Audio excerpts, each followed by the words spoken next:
All right, no matter how old you are, you remember getting up for school and how terrible it was. You remember getting up at 6 a.m.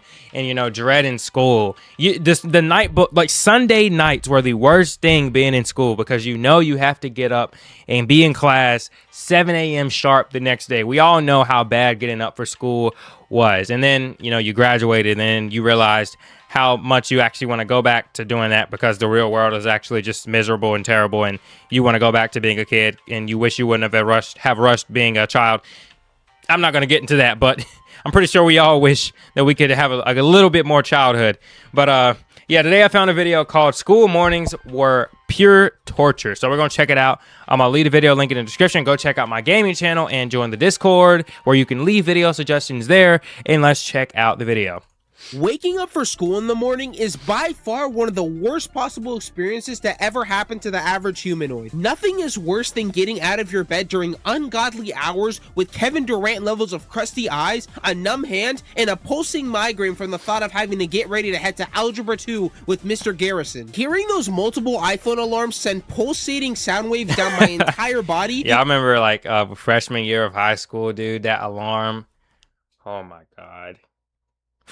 Gives me more PTSD than the Avengers witnessing Thanos pull up to Wakanda for the first time. But to really get an idea on just how terrible waking up for school mornings are, we first need to go through the multiple different stages of challenges you'll be facing from the moment you get out of bed all the way till the time your first class starts. Now, in my non-humble opinion, the hardest is actually getting up. The hardest is getting up. When you get up, then everything becomes easier. While waking up and getting out of bed is hard enough by itself, the actual gauntlet of suffering that comes as soon as you get out of your bed to start the day is so much worse. Waking up a couple minutes before your alarm is one of the worst moments of this entire experience. Because for one, yeah, because you go back to sleep and then oversleep. I feel like nuking anything in a 10-meter radius. But for two, after you notice you're awake earlier than you expected, you instinctively press the snooze button and start to doze off again and do the mental math on how you can afford to... And then you look at the clock and it's like 10 a.m. You just fell asleep for 3 hours again.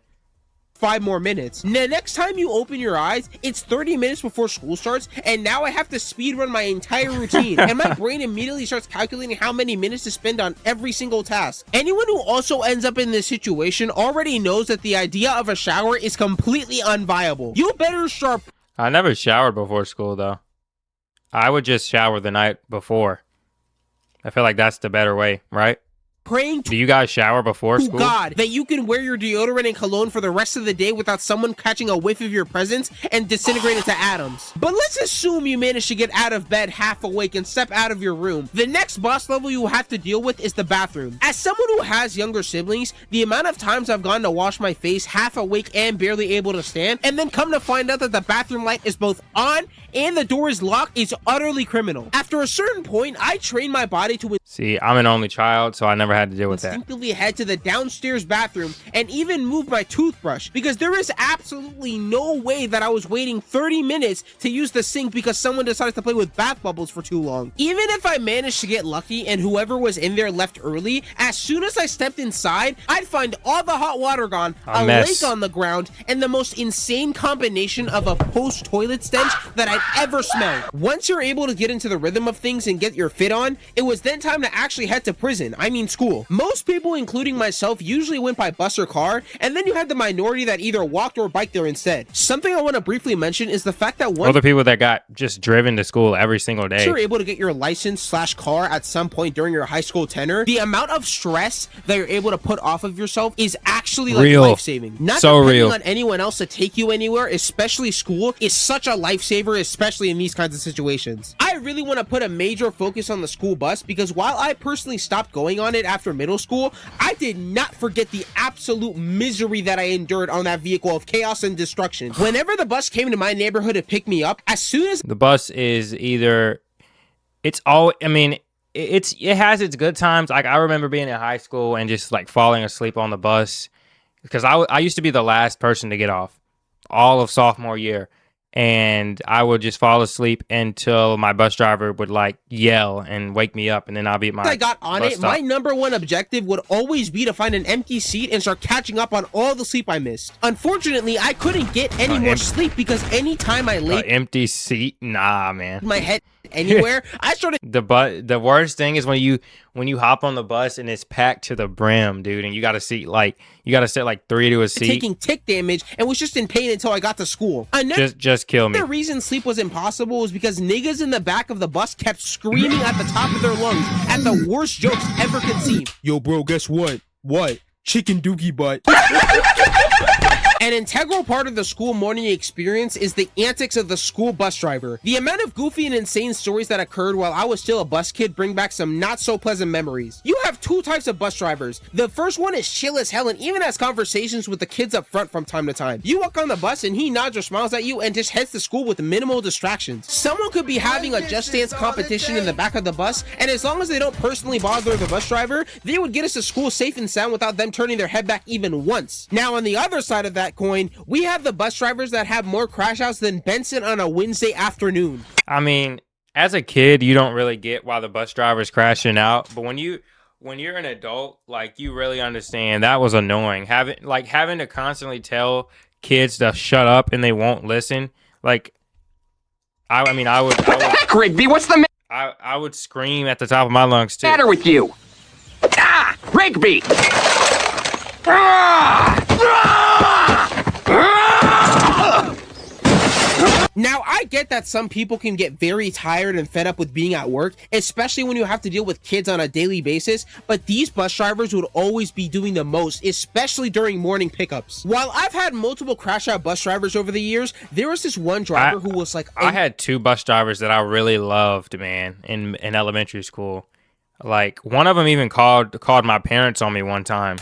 And I still loved. I wonder every day what they're doing in life now. I remember their names, but I mean, I don't know how to find them. But I mean, all the time we would get like silent buzz, which means silent bus, and people would still talk, and then anyone I'd ever seen, they'd be like, all right, silent bus on the way back home too. He was this middle-aged black guy with a receding hairline and was 5'1", so he was shorter than most of the kids in my grade. Now, for the sake of the video, let's call him Mr. Roberts. There was one time when we were all headed to school, and per usual, some kids in the back were doing some dumb shit and caused Mr. Roberts to constantly look back and tell them to stop, or they would get written up. Now, the kids in the back instantly called cap on this because they've heard that phrase way too many times and have still gotten away with stuff they did in the past, so they thought it was going to be no exception this time, and they just tried to call his bluff. I don't know if something happened earlier that morning to Mr. Roberts, stubbed his toe on the way out of the bathroom or something, but that man was not playing around because he fully stopped the bus on the side of the road, got up from his chair, and proceeded to cuss out the kids in the back for 5 minutes straight. I could have sworn he was about to pop a blood vessel at any second. You want to know what the worst part was? We were quite literally 1 minute away from the drop-off zone, and our bus was within walking distance of the front door. Keep in mind, we were already running late to begin with, and these Neanderthals in the back just decided to give us a tardy all for no reason. All y'all had to do was stay quiet for 4 effing seconds, and we would have had no issues at all. But they were like, nah, let's just keep acting like hyenas that just discovered food for the first time in 5 days. Finally, after all the tomfoolery that just occurred, we finally make it to school. So that means everything is peaceful and good now, right? No! Why are all these clips so low quality? I keep thinking I have the video on like 180. This video is in 1080p. All these clips are like so blurry. There's no way out of this. The morning tomfoolery Look at this one. You can't. Experience reaches its climax the second you enter the school building. Something I haven't mentioned that makes the school morning experience even more torturous. Are any of these clips going to be like blur? All of these are blurry. First class of the day. The amount of last-minute study sessions I had to cram before I went to take my test are incalculable. A fear I will never forget is when I was studying to take a test the next morning and accidentally overslept before my alarm could wake me up. I swear, I thought my life was over and I was about to get crucified by my parents the next day once they found out what my score was. Going back to the moment I pulled up to school, you would presume that walking directly to class would be super easy and nothing crazy or strange would happen on the way. But the school hallway has its own set of problems compared to everything else I've talked about so far. We were all aware of the people who make it their mission to make walking to class impossible by moving at 0.1 speed. It's even worse when it's multiple people doing this because there's literally a wall of niggas that you have to try to dodge through just to get to your next class on time. Once I was able to get to class and actually sit down and breathe for the first time in 2 hours, I'd just sit around waiting for us to start or talk to my friends to pass the time. Now, a majority of the time, like I said, I was just waiting at my desk because I had no energy to do anything else. And when that happened, there would always be a loud ass group of girls in the back of the class class just talking about Just laughing about nothing. God knows what at 7:30 in the morning. Everyone around me is either hungry or sleep deprived, and these people are over here trying their hardest to one-up each other in a yelling competition. Finally, after all the BS is over, the teacher is finally ready to start actually doing something, and the school day finally starts. Overall, school mornings are just a Hunger Games brawl of brutal challenges and obstacles you have to endure on a daily basis that never actually seem to get better. And while you can do things to improve this experience, like sleeping earlier and having things ready the night before, that still never directly leads to a perfect or even smooth experience either. You just have to train yourself to push through all the pain and anguish and make sure you act. Yeah, I mean, school has its ups and downs. Like I said, the best part of school is getting to see people, and probably the worst part is actually going. The work's not that hard, but like actually getting up, like it's like a job, dude. It's literally like a job. And like the fact that you go to school for that long and like you don't retain any of it shows how good the curriculum is, or how bad. She should arrive to tell the tale. Well, that was good. Let me know your school morning stories.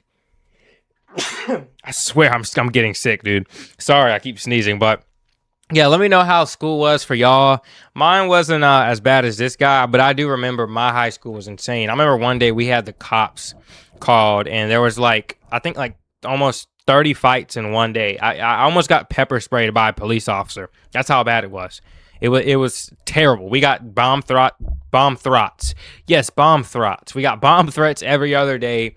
One time a guy got shot on one of our buses. Someone had a gun at school. I remember that because they posted a picture on Instagram of them in the bathroom.